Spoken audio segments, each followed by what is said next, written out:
Bon, OK, là, je pars à ma journée de filles. Pas trop de vin, là. J'irai quand même pas te chercher. Salut! Salut!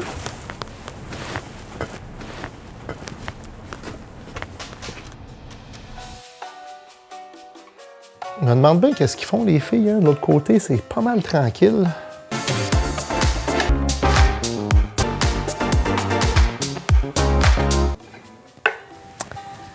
Bouge pas, je vais aller voir ça.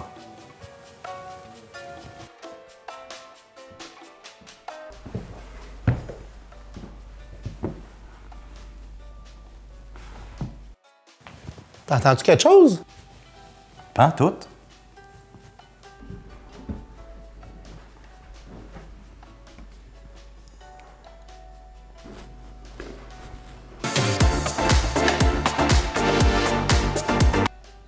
Coudon, c'est fait en quoi ces murs-là? On n'entend absolument rien.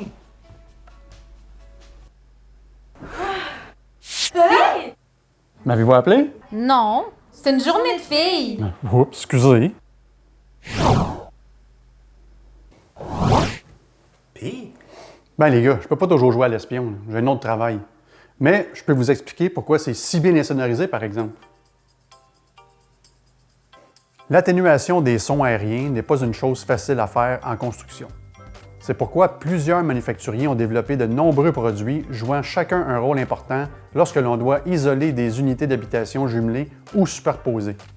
Il est important de limiter la transmission du son pour le bien-être des occupants, mais il est presque impossible de l'éliminer complètement. Lorsque vous achetez une maison de ville, un semi-détaché ou un condo chez Groupe Tréma, vous bénéficiez d'une séparation mitoyenne optimisée. Tréma se distingue et porte une attention particulière à l'insonorisation. L'ITS de nos murs mitoyens est de 71, alors que le Code de construction du Québec exige un ITS minimum de 50 entre les unités. Voici notre composition. 2 gyps d'1 pouce de haute densité sur une structure d'acier, une lame d'air de 1 pouce, division en 2x4 remplie de laine isolante, une barre résiliente, un gyps de 5-8 coupe-feu qui nous donne une séparation coupe-feu de plus de 1 heure et un indice de transmission sonore de 71. Cet assemblage a d'ailleurs terminé bon premier dans le cadre d'une étude menée par la PCHQ portant sur la performance acoustique de diverses compositions. Les occupants jouent aussi un rôle important dans la transmission du son, dépendamment de leur habitude de vie.